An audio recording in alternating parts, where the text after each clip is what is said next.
Hi guys, I'm Dave, for those of you that don't know me, and welcome to my channel, Mahker. This here is a very special Series 3 engine. Yesterday I collected this engine from ACR in Chester. Roland has made a beautiful job of this engine. This is his basically big spec kit, so it's been enlarged to a 2.5 litre for starters. We've got a high flow head. This has been updated so we can use modern petrol. So we've gone with an SU upgraded carburettor, ported inlet, bigger valves, you name it. So we've got upgraded alternator, upgraded starter motor, clutch pack, and a lovely stainless steel 4-branch exhaust manifold. So this will be going into our Ethos Grey Series 3 that we're going to start assembling. So come inside to see what's going on.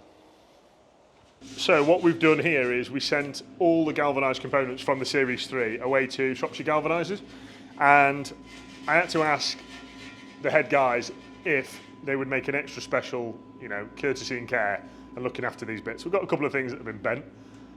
Unfortunately, it's not on my side when it comes to reliability of asking people to look after things and keep them immaculate, but nonetheless, look how well that's turned out. So that's the windscreen surround, and we've done things like the hoods, the sticks, the cap-ins, and I'm like, look at that. It's a nice finish. This is the issue with galvanised. So you get like this crust in some areas, but that will patina and we can sand it off a little bit and make it nice. It's almost patinaed instantly, if you like. So these will be going on to the series project tomorrow. We've done things like the cap-ins you see here. We've just pre-drilled them and got them ready for fitting. Everything's come out really well, I think. So they're going to go on the tub, and it's going to be a lovely contrast of retro nice and ethos blue.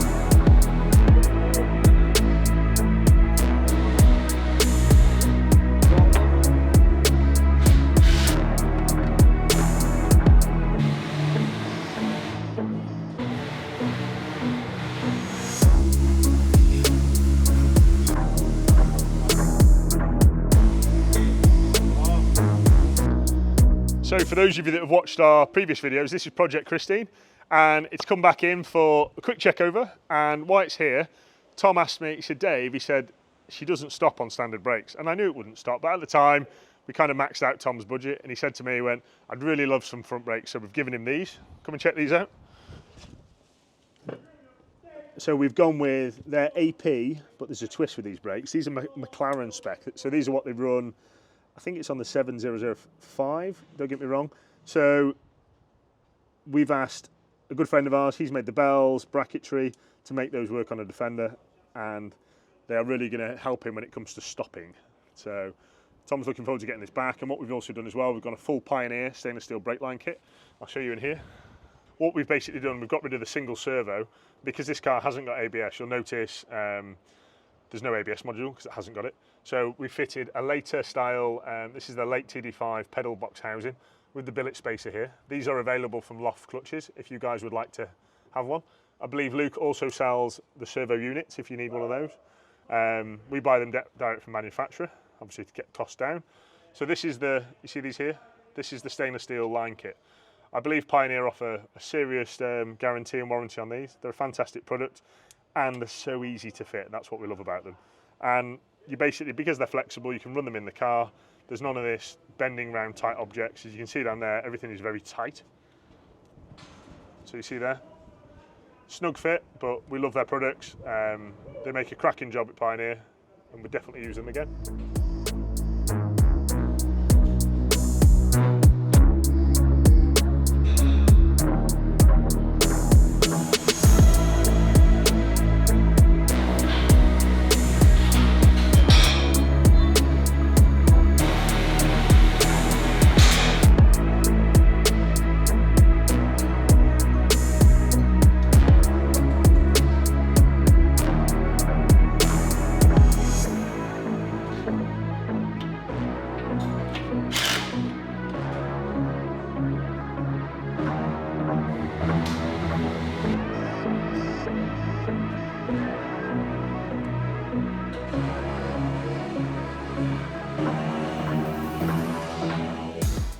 What's happening, Dave?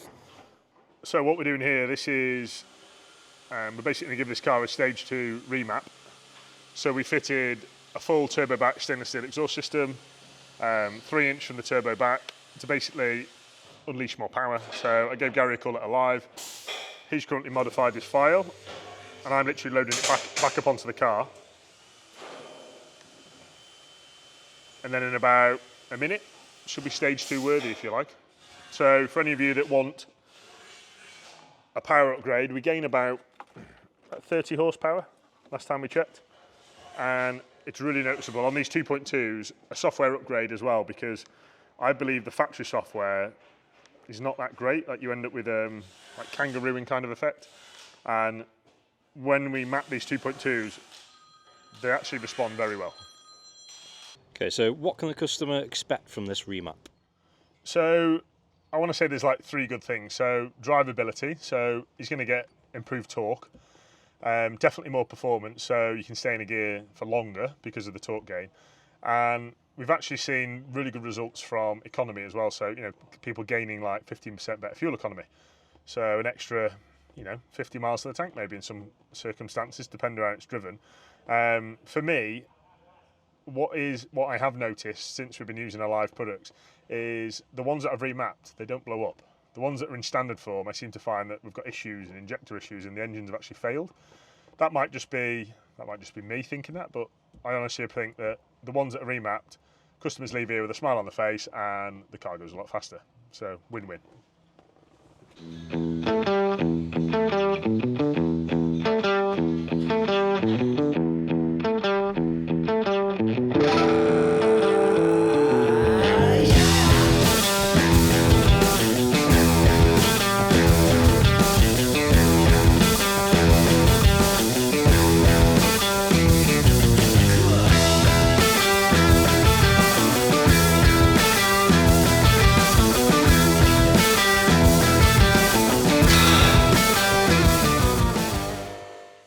So we've got a 1975 Ford Bronco, really cool looking thing. Customer literally called me up, he said, Dave, do you work on Broncos? I said, I work on anything. And if you come over here, we found that this shaft was trying to depart, obviously, the car. Look at these photos now. So this plate here lives like so. And this bolt is what holds your wheel bearing in, holds the shaft in, and obviously the rear shoe housing mounts on this. That there, as you'll see in these photos, is disappeared and basically eaten itself because the bearings collapsed and it's tried climbing its way out. He's very lucky that he brought it into me when he did, because I believe they drove it 900 miles like this, so he was super lucky. Anyway, it's in here. We found the parts to get it fixed. Bearing arrived today. We're just waiting on a retaining plate. Hoosier have helped us out, a racing company in the UK that sell fantastic parts. But why it's here, if you come and look at this, that's the mighty diff. So this has got a Ford 9-inch rear axle. For those of you that are familiar with this, it's very similar to a Defender. The diff can come out, obviously for serviceability, etc. So what we're going to do, while this is out, we're going to go LSD diff, upgrade the bearings, upgrade the nose, the pinion bearings, because there's a lot of slop in that. This car has the ability to go all rear-wheel drive because it has, I believe it's a new process transfer case that's on these. So you have the option of going all rear-wheel drive or all four-wheel drive. The client wants to use it for everyday fun. It's got a 5-litre Coyote in there, really nice thing. The exhaust could be made a lot prettier, but I think it's been one of those DIY jobs that's been built, on someone's driveway in America. So they've done what they can. But there's things like the prop shafts that they're ancient, so they need replacing, get rid of all the slack in the system, and build this customer a lovely truck.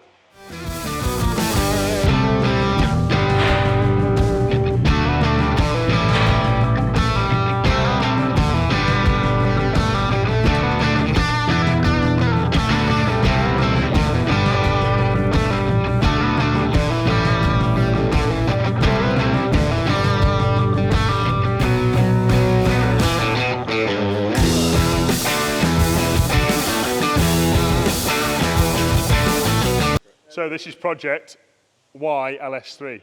Our client Andrew basically found this number plate and he's like, I said, what are we going to call this? And he was like, I remember when we sat down in the office, he was like, you know what, why not? It's only money, I'll go for an LS3 swap. So I was like, you sure? So he went for it. And then obviously it's turned into a big job like they all do. So we ended up putting a chassis on it, new steering box, the full Monty, new arms, you name it. Our Mahker flanges are going on tomorrow. So this is a 6.2 litre LS3 coupled to the 6-speed auto. This is our favourite swap. We love these. They go like stink. They throw us zero problems and they're just bulletproof. So if you want a V8 that is non-problematic, simple, stupid, powerhouse, they are not fantastic on fuel, but you don't get a V8 if you want fuel economy. Let's face it, go and buy a Prius. Anyway, there you have it. Monstrous setup. We've got some really tight work. We've got to make the intake, things like that next. What else have we got to do? Basically wire it up, plumb it up, and she's done.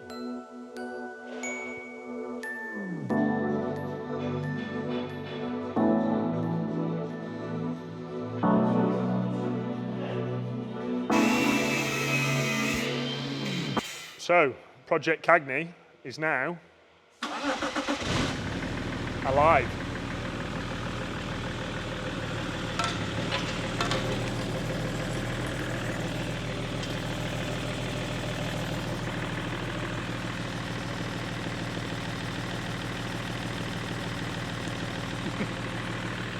So Project Kagney it's now running, it's now on the key.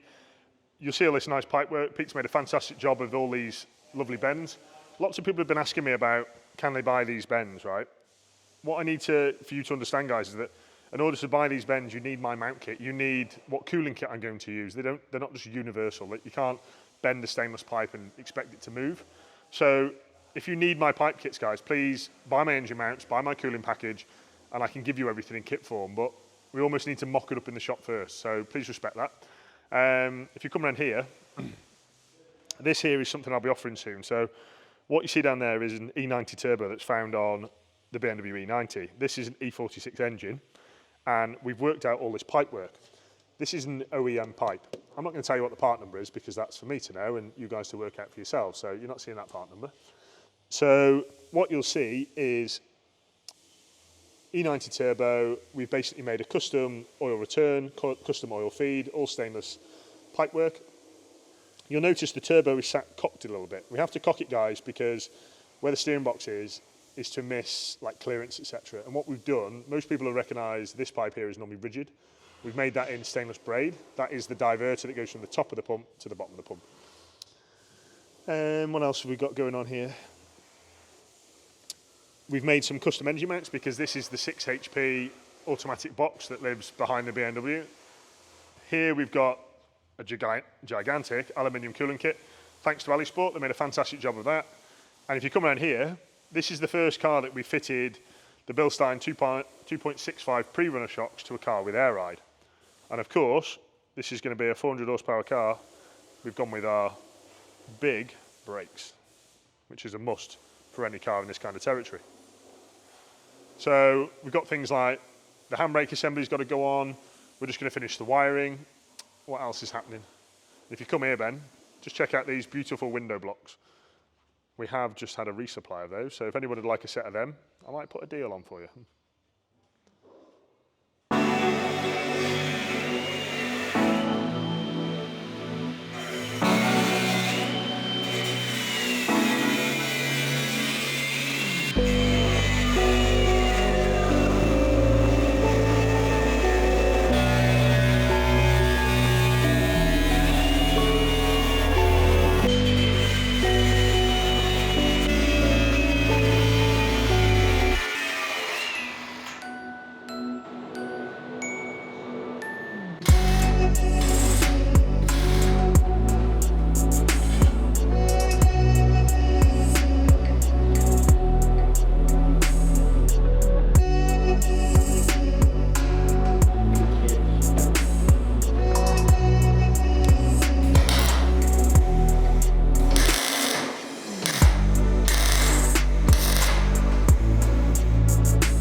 Right, so what we've got here, this is what Project Heish is. So this came into us, it's a 110 TD5 county station wagon.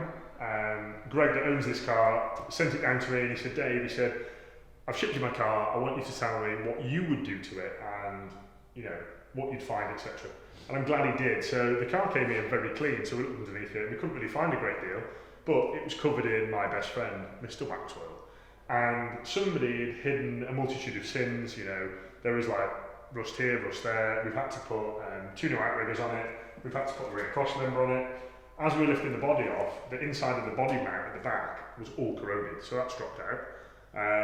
Things like behind the steering box, that was corroded. And this is why we need to get the cars to this stage. And many of you know that you can't send a new galvanized chassis to America. The end destination for this car will be America. I believe Greg's got a house over there that he's going to take his family to once he's retired. So the end goal of this car is to fully restore it. The engine is currently being built and looks absolutely beautiful. The gearbox is currently being rebuilt at Winchester Gears. Axles are also getting rebuilt. We're basically going resto mod. So upgraded things like hybrid turbo, AMC head. The body is basically going back to factory green. What it currently is, it's basically just getting a refresh. So this is now in primer. Darren's just blown this over. And after Bruno had blasted it, of course. So now there's no hidden gremlins. So many of you ask, where do they rust? This has been a very odd one. I've never seen one rust like this, but it's now good for another 25, 30 years. And what we're going to do is once we paint it all, we're basically going to get into all the cavities we possibly can, and then we're going to use a cavity wax to basically prevent the bits we can't get to. Many people ask, what do you do about the bits you can't get? Unfortunately, there's not a lot we can do about the deep crevices inside the chassis, other than bollocking loads of wax in there until it physically drips out the bottom and prevent it getting further, basically. And then what we'll be doing when the car's fully assembled, we'll go with like dust shields, mud shields to prevent any further contamination and stones chipping away at paint and then causing further corrosion, etc.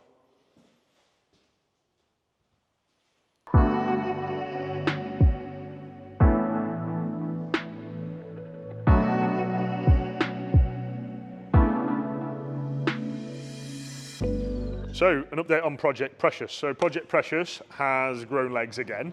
So, as we're putting the car back together, ready for its handover with the client Jason, I said to him, Jason, I'm not putting this, the only word I can explain it is naff. It was terra firma naff, probably made in the Middle East by someone that can't weld, probably with their feet, with a piece of glass, like trying their best. It was horrible, there was welds on the piss and all sorts. So what we've done now, we've gone with our heavy duty front bumper and we've gone with the latest Nomad winch. This winch here is what's on every spec Grenadier that's out there. So Neil, my friend at Red Winches, he gave me this winch about 6 months ago, and we're designing a bumper so this winch can live down low and very concealed, if you like.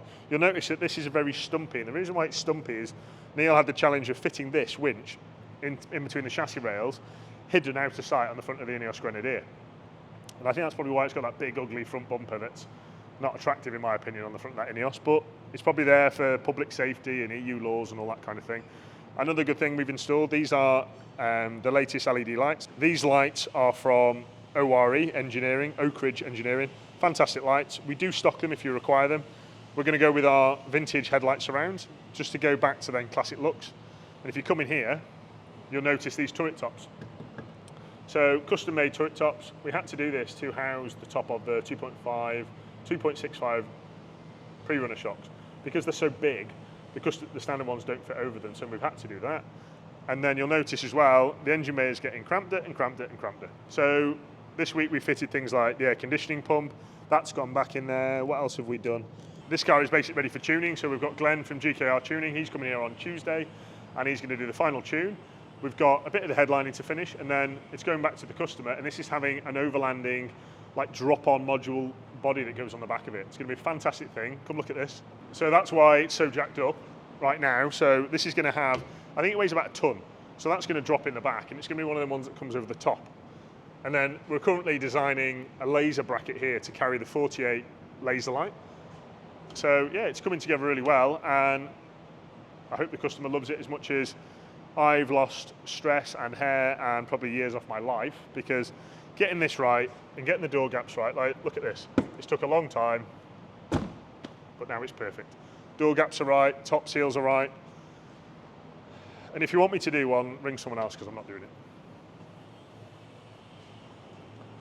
So this is Project Pub. This is a Range Rover Classic, 4-door. And the chap who owns this, Jason, he said to me, he was like, Dave, he said, what should we do? Because his original body was totally shot. And I'll be honest, you know when you get into a project and you think, oh my God, what have I taken on here? And this was the exact feeling I got when I saw his car arrive. So we started peeling things like the roof off, and I can show you outside, it's totally shot. The back end, the mounts are shot. If you look in here, this is where, like this car's just come back from the acid dipping tank, and look at this, there's still rust in there. And it's come back with a vengeance because it's what these things do, they just rust. So we're doing our utmost to get rid of that and eradicate the rust. So this is going to be, we're going to mock up all the front, we're going to put it on its original chassis, sorry, its new chassis, which is a Mahker chassis. We're going to mock it all up, literally dry build it, put all the panels on, make sure all our angles are right, make sure the roof is sitting nice, make sure we've got some beautiful door gaps, and then we're going to send this back to surface finishers, which is about an hour from here, and they're going to dip it again in the tank, and then they're going to e-coat it, and then they're going to seam seal all the gaps, and then I'm going to bring it back and I'm going to final coat it. This car is going like Moulin Rouge red. That's the only way I can, it's like a really love deep red. So I'm really looking forward to that.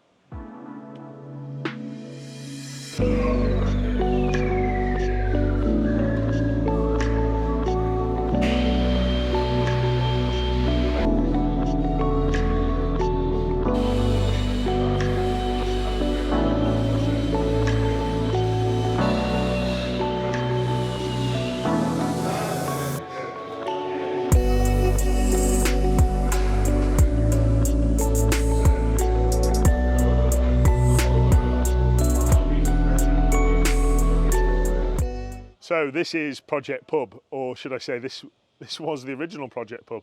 Just check this rust out, look. The thing is literally crumbling. I daren't go underneath and show it you, but look at the arches. So it's gone around there, it's gone in the footwells, it's gone in the front arches. So we literally, that's why we called it we literally found a nearly new, immaculate 4-door body, sent it to the acid tank because there's just nothing here to work with. So there you have it, guys. We're onwards and upwards with the first major Range Rover Classic that we've ever done, apart from the one we did one for Outlander a couple of years ago. This is going to be totally our own one, fully commissioned by Mahker. So anyway, thanks again for watching, and I'll see you again next week. And please like and subscribe and share to your friends, guys. We really want to grow this channel and make it more beneficial for everyone. Thank you very much.